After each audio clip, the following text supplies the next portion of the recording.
прямом эфире телеканал Якутия-24. Вы смотрите итоги дня. С вами Влад Давыдов. Здравствуйте. Сегодня в программе. Борьба с наводнением. Каковы последние данные по паводковой ситуации в республике? Где обстановка улучшилась, а где стало наоборот тревожнее? Обзор по районам. Чужой беды не бывает. Неравнодушные со всей республики помогают, чем могут, пострадавшим от удара стихии. Продукты, одежда, деньги. Как, чем и где можно поддержать земляков? Вопрос жизни и смерти. Граждане-льготники, страдающие сахарным диабетом, жалуются на то, что они не могут вовремя получить инсулин. Правда ли это? В чем причина? Как быть этим людям? Добрых дел мастера. Юные волонтеры из Мирнинского района приняли участие в международном конкурсе. Какие проекты активистов отметила жюри? Помощь братьям меньшим. В Мирном открыли новый пункт передержки безнадзорных животных. Как начал работу новый центр и в чем он нуждается? Спорт, туризм, активный отдых в одном виде. В Нерюнгри развивается каякинг. Что это за направление экстрима и как этому научиться?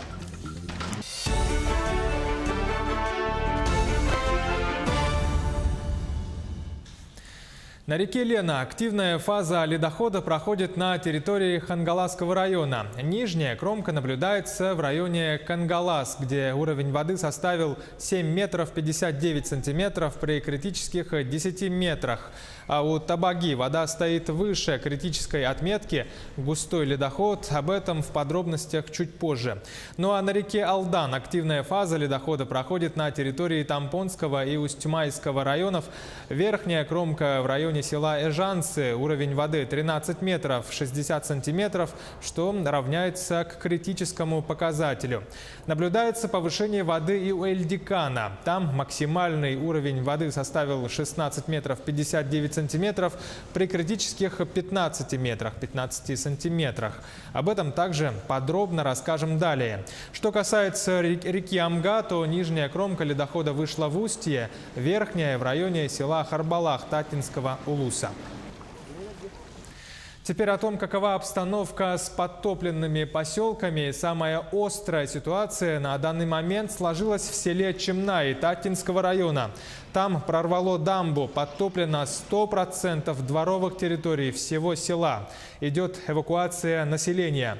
Социальные объекты пока не подтопило, но вода продолжает прибывать. Уровень составляет 13 метров 24 сантиметра, при критической отметке 12 метров 21 сантиметр. Высокий уровень воды сохраняется и в поселке Харбалах – 11 метров, при критическом показателе 10 метров. Там подтоплено 69 дворовых территорий и 45 жилых домов. Эвакуировано 89 человек. Чуть лучше ситуация стала в Усть-Майском районе. За сутки от воды освободилась 371 дворовая территория. Это 163 жилых дома, в которых проживают 858 человек. В поселке Эльдикан остаются подтопленными 8 дворовых территорий. В селе Кюбце 12. В Эжанцах все дома освободились от воды. Оказана помощь жителям по просушке домов. Ситуация в районе улучшилась после того, как на реке Алдан спасатели ликвидировали ледовый затор. В райцентре Усть-Майского улуса продолжается работа по распределению эвакуированных жителей подтопленных поселков. Прежде всего к родственникам летят дети. Сегодня отправили 37 человек. Местная администрация организовала горячее питание и места для размещения пострадавших от стихии. Администрация района подготовлен эвакуационный пункт. Это на базе детско-юношеской спортивной школы и питание на базе Усть-Майской средней общеобразовательной школы. Всех детей осмотрел педиатр, взрослых врач, поэтому все под контролем, организовано, ведем эвакуацию. Если говорить подробнее о паводковой ситуации в районе Якутска, то обстановка остается стабильно напряженной. В районе Табаги несколько часов уровень воды превышает критические нормы на 29 сантиметров. Каковы последние данные по столице? Какие дополнительные меры следует предпринять? Об этом речь шла несколько минут назад на заседании комиссии по ЧС города Якутска с участием мэра Айсена Николаева. Там работал и мой коллега Александр Лысак. Саша, добрый вечер. Ты сейчас в прямом эфире. Тебе слово.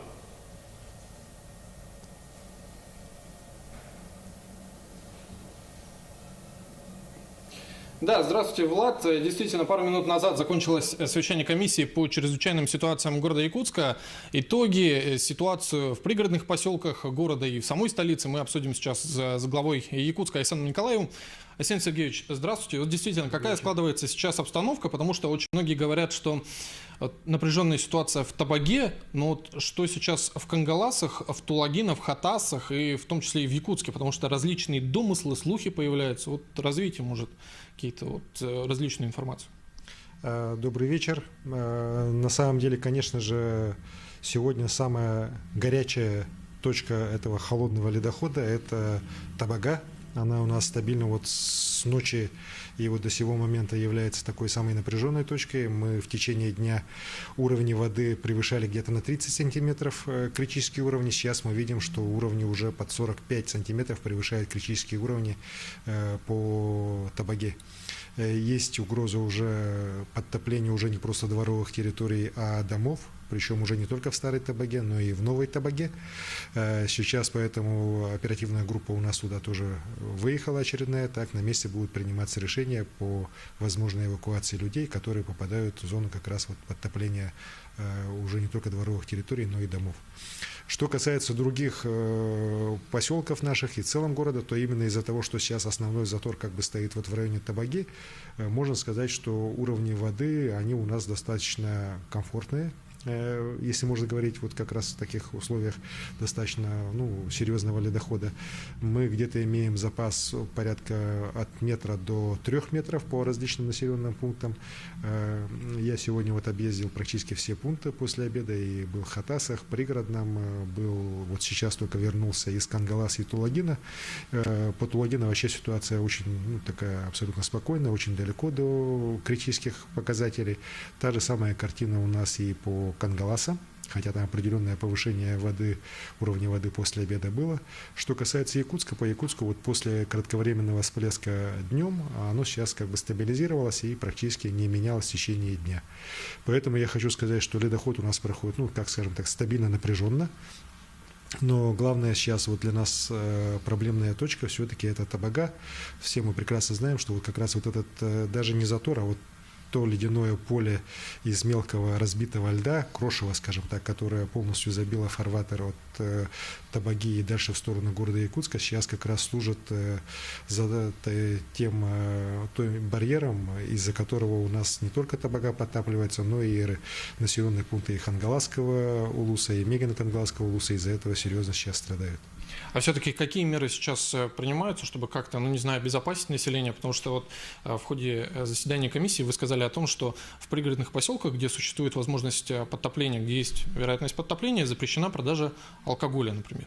А какие еще есть меры? Какие еще принимаются меры, какие, может, есть уже на карандаше? У нас во всех населенных пунктах уже подготовлены пункты временного размещения. В Табаге он уже развернут так, пункт временного размещения. Есть алгоритмы действия по отселению. С каждым из жителей, которые попадают в зону подтопления, есть связь у наших местных поселковых администраций. Очень многие люди не хотят покидать свои дома, но считают, что даже если подтопило там слегка дом, то они лучше уж поживут, нежели там каким-то образом покинут дом. И их тоже можно понять.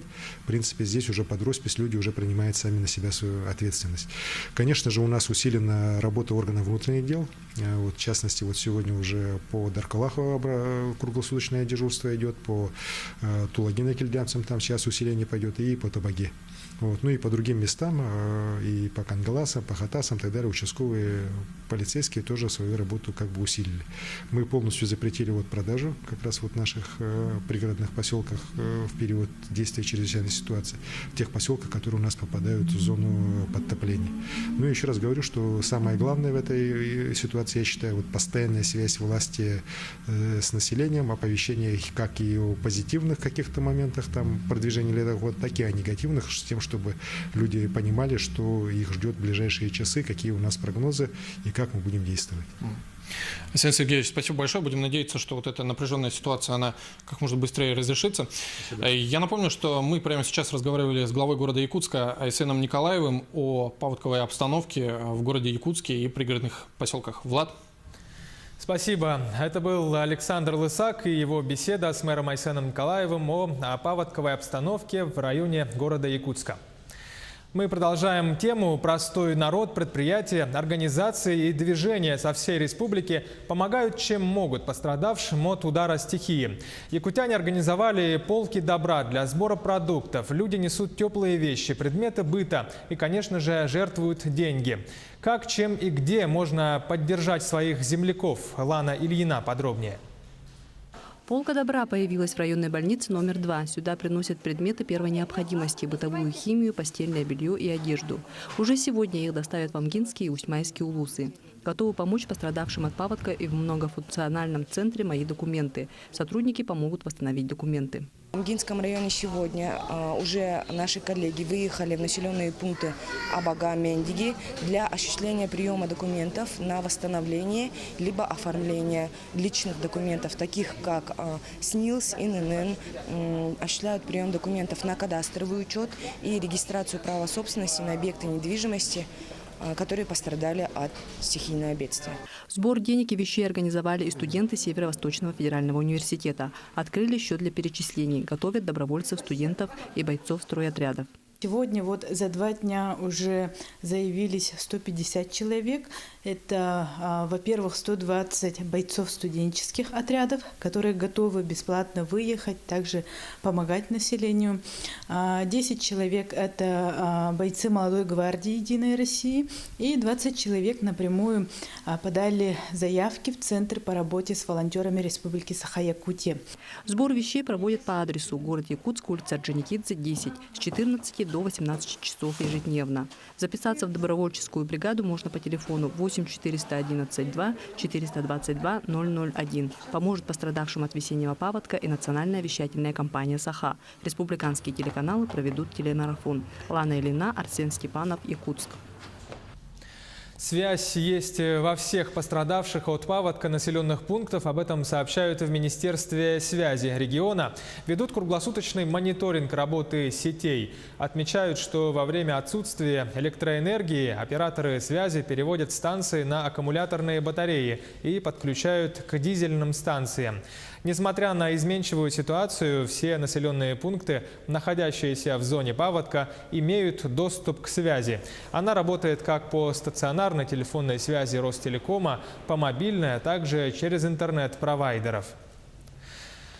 К другим новостям. В Якутии продолжаются рейды по выявлению нарушений правил порядка охоты и нарушения хранения оружия. К примеру, в Амге проверили 47 человек и составили несколько административных протоколов, изъяли 4 ствола и более 40 патронов. Кроме того, правоохранители задержали браконьера. Он незаконно добыл лося. Данные на этого гражданина передали в районный отдел полиции для возбуждения уголовного дела. По итогам проверок составлено 4 административных протокола за нарушение правил и сроков охоты, 3 протокола за нарушение порядка ношения и хранения оружия, изъято 4 ствола огнестрельного оружия. С места происшествия изъяты более 40 штук патронов и 2 единицы огнестрельного оружия, одна из которых нарезной карабин СКС. Вещественные доказательства части туши и внутренности лося проверены экспертизой на предмет давности отстрела и видовой принадлежности животного. Кроме этого, в леднике сарая, расположенном на этом участке, обнаружены и изъяты 29 уток, в том числе 9 самок, охота на которых запрещена. Одна изъятая особь является занесенной в Международную Красную книгу. В Якутии подвели итоги первого этапа предметной олимпиады для отбора на целевое обучение. Всего за 13 лет в ней участвовали более 10 тысяч выпускников, и около 3 тысяч из них получили возможность поступить в российские вузы. В этом году в целях обеспечения наибольшего охвата и с учетом сложности транспортной схемы республиканская олимпиада проводилась в дистанционной форме. Основные направления – это медицина, образование и технические сферы. Второй этап отбора на целевое обучение пройдет по итогам результатов единого государственного экзамена.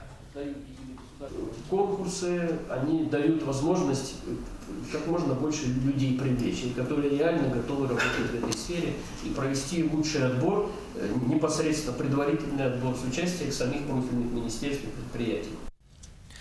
Пункт передержки безнадзорных животных заработал в столице Алмазного края. Это событие в Мирном ждали с нетерпением, так как проблема с безнадзорными животными в городе остается острой и актуальной. Как начал работу новый центр передержки и как и в чем он нуждается? Репортаж Марианны Кутуковой. Номер 1, 2 и 4. Так в новом пункте называют первых поступивших животных. Сегодня это 3 собаки. Их отловили во время рейдов по городу. 2 успели простерилизовать и кастрировать. Учет животных, осмотр ветеринара и операции делают прямо на территории нового пункта.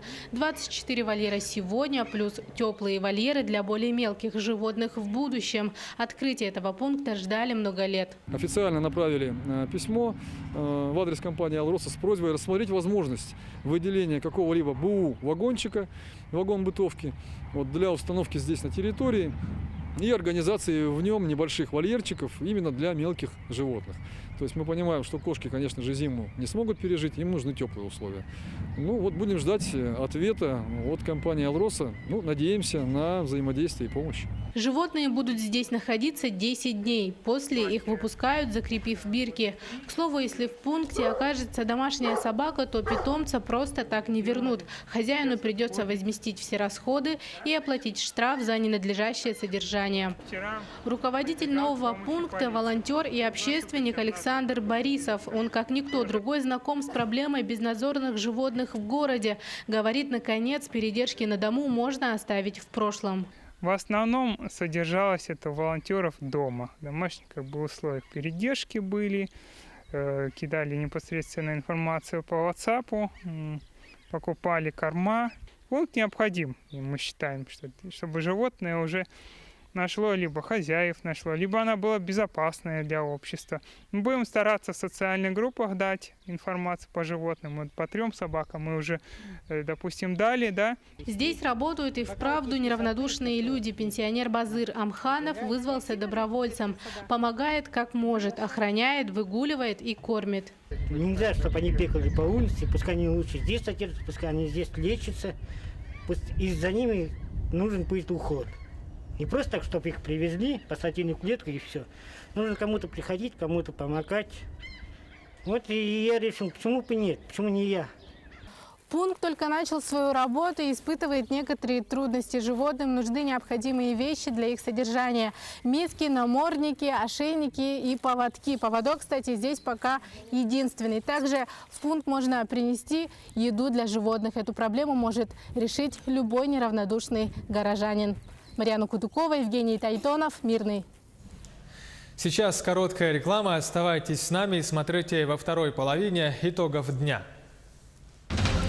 Вопрос жизни и смерти. Граждане-льготники, страдающие сахарным диабетом, жалуются на то, что они не могут вовремя получить инсулин. Правда ли это? В чем причина? Как быть этим людям?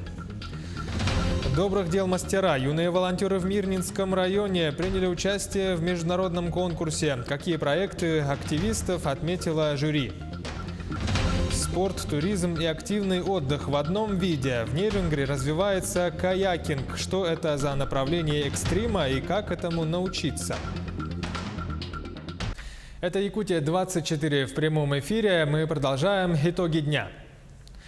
В Москве прошло заседание Совета глав субъектов страны при Министерстве иностранных дел России. Главной темой обозначили межрегиональное сотрудничество в вопросах отстаивания интересов российского государства за рубежом. Участие приняли и постпред Якутии Юрий Куприянов с коллегами. С подробностями наш СОБКОР в столице Татьяна Черемкина. В работе Совета под председательством министра иностранных дел России Сергея Лаврова приняли участие главы и представители администрации субъектов России, депутаты Госдумы Федерального собрания России, руководящие работники федеральных органов исполнительной власти. В повестке дня обсуждение межрегионального сотрудничества в отстаивании за рубежом российских интересов. Межрегиональные связи позволяют вести прямой диалог с широким спектром представителей зарубежной общественности. Особенно актуальна эта работа в тех государствах, где не прекращаются попытки героизации нацистов, где развернулись события, которые называют борьбой с памятниками. Тема для обсуждения была вызвана острой тревогой по поводу развернутой в ряде европейских стран борьбы с памятниками советским воинам. Польша стала лидером среди тех стран, где разрушаются памятники советским гражданам, погибшим в борьбе с нацизмом. Сергей Лавров высказал категорическое несогласие с уничтожением советских памятников в этой стране. Назрела необходимость усиления объективного освещения роли советского народа в борьбе с фашизмом, отметил глава МИД.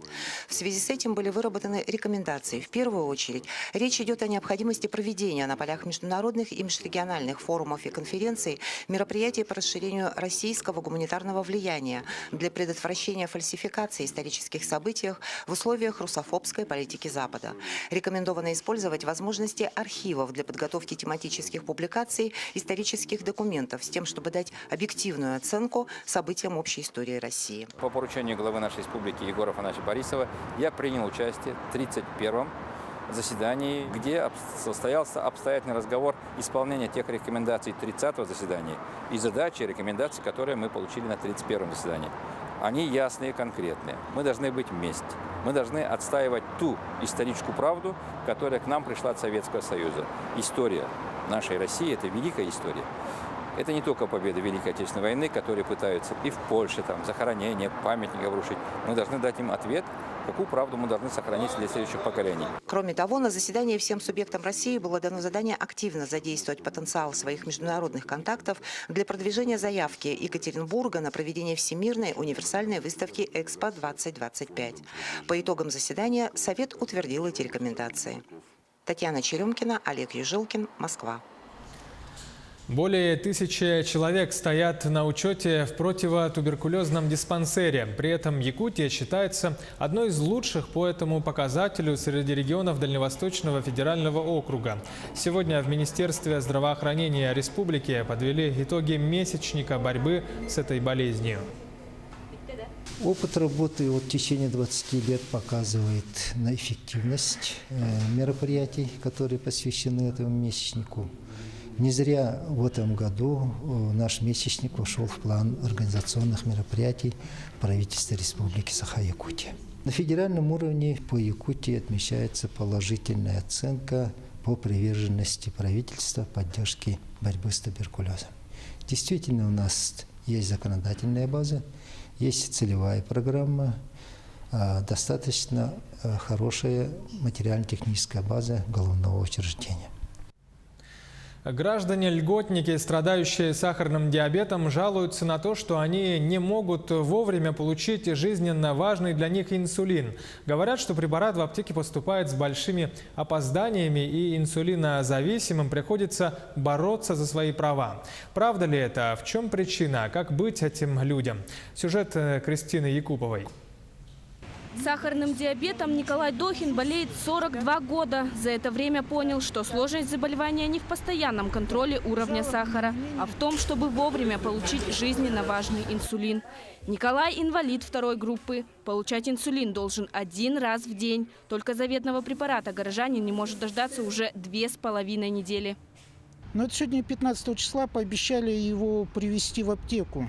И то после, как говорится, бурных моих звонков.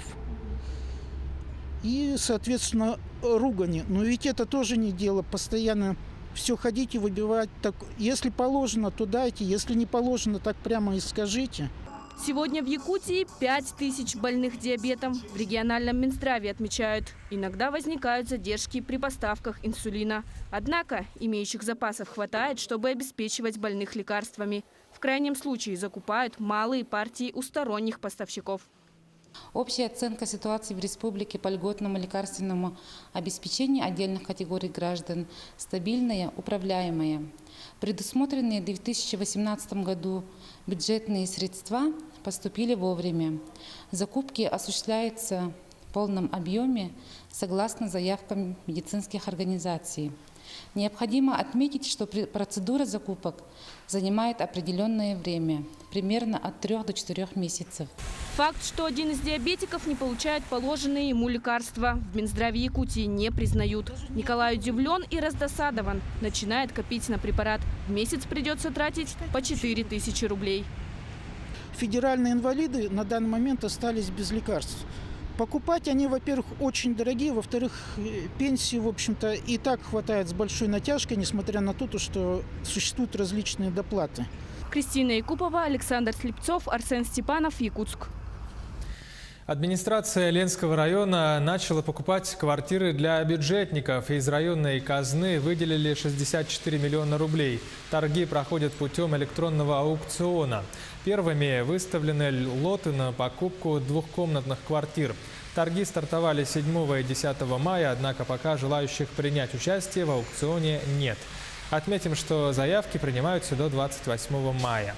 Администрация выкупит у населения двухкомнатные квартиры площадью не менее 46 квадратных метров по цене чуть выше 40 тысяч рублей за квадрат.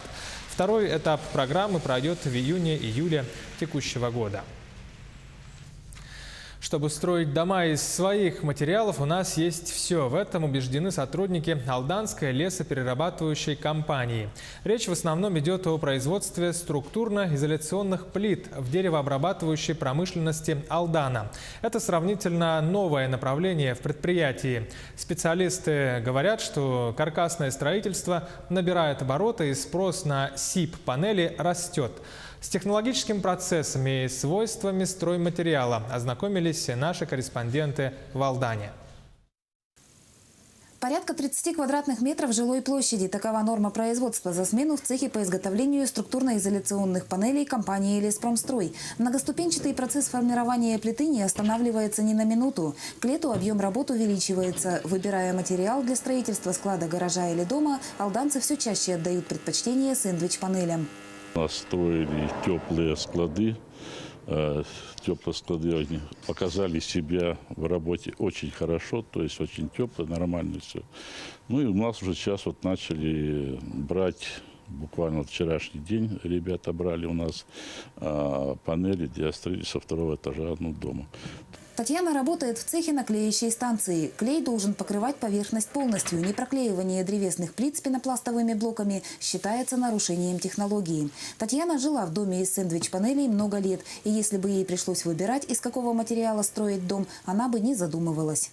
Мы приезжие, мы сами дома, там, где жили, мы делали баню из него, все. Он не горючий, ничего, у нас там все было сделано из пенопласта.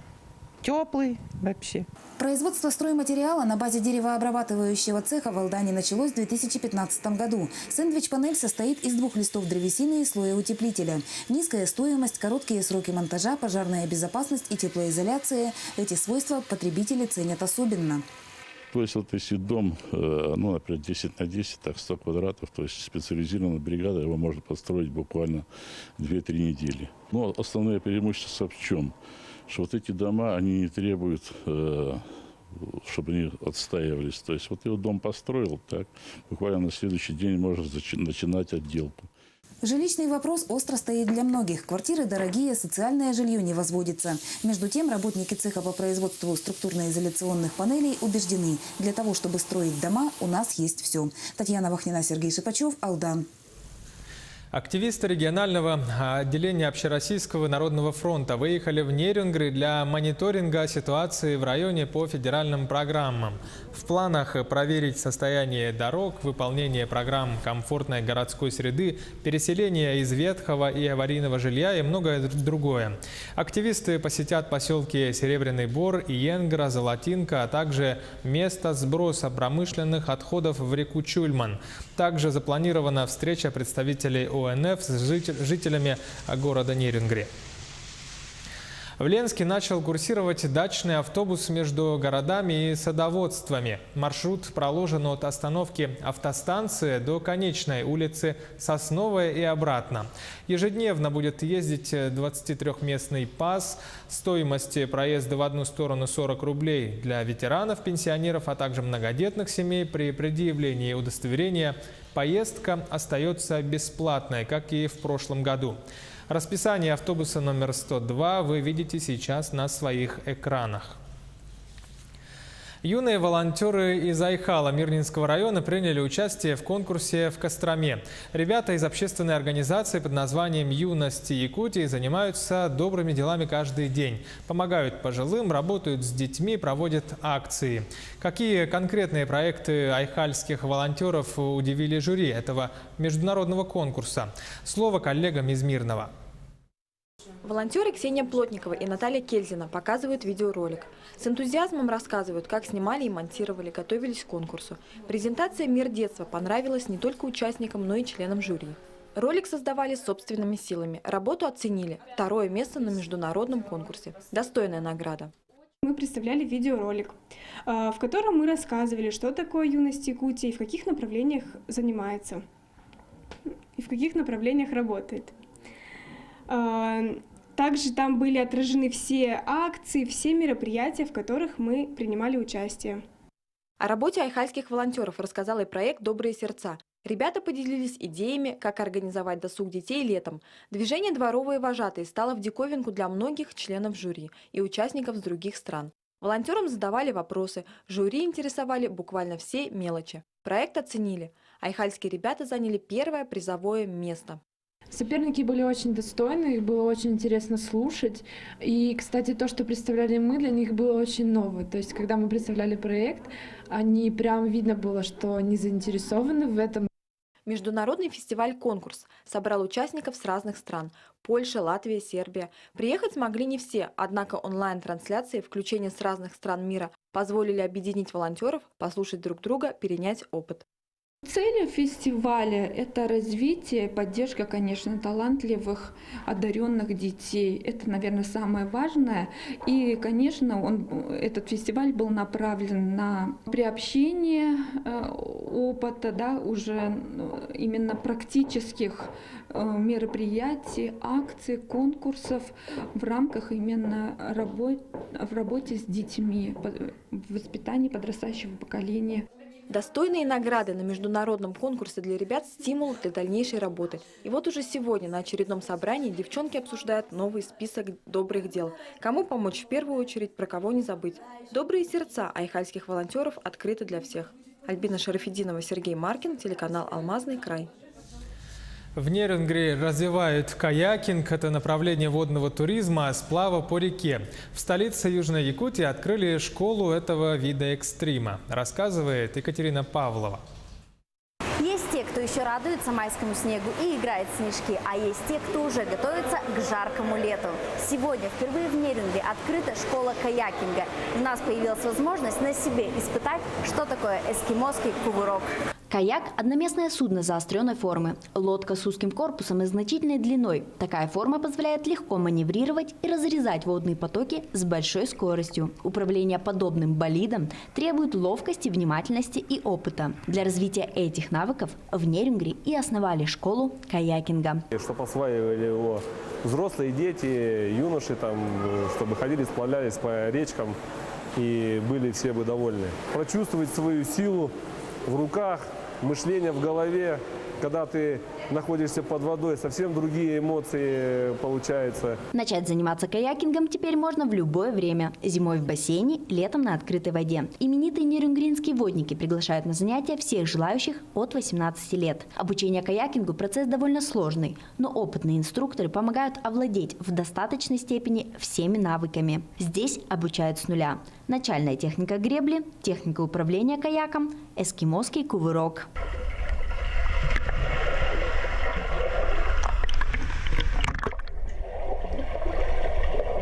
Управляемые двухлопастным веслом, каяки оснащены упорами для ног, спины. Посадочное место гребца закрывается специальным фартуком, юбкой, не дающим воде проникнуть в лодку даже при перевороте. Это дает гребцу возможность совершать эскимосский кувырок – постановку лодки на ровный киль из перевернутого состояния. Это очень важный в каякинге прием, не владея которым крайне нежелательно пытаться плавать по рекам с порогами. Это один из первых элементов, который необходимо освоить после того, как научитесь прямо грести на каяке. Вот так вот, сначала просто ровно держи, научись ему рулить и все. Вот так вот, еще тем, еще тем. Вот, еще. Вот, потихоньку и поехали. Существует множество лодок, предназначенных для каякинга. Как правило, они делятся на каяки для активного отдыха, для рыбалки, для серфинга и для путешествий. Главное, лодка должна быть удобной. Она не должна стеснять ваши движения и быть простой в управлении. И тогда удовольствие вам обеспечено. Екатерина Павлова, Сергей Козюра, Нерюнгри. Таковы итоги дня. Смотрите телеканал Якутия-24 и будьте в курсе.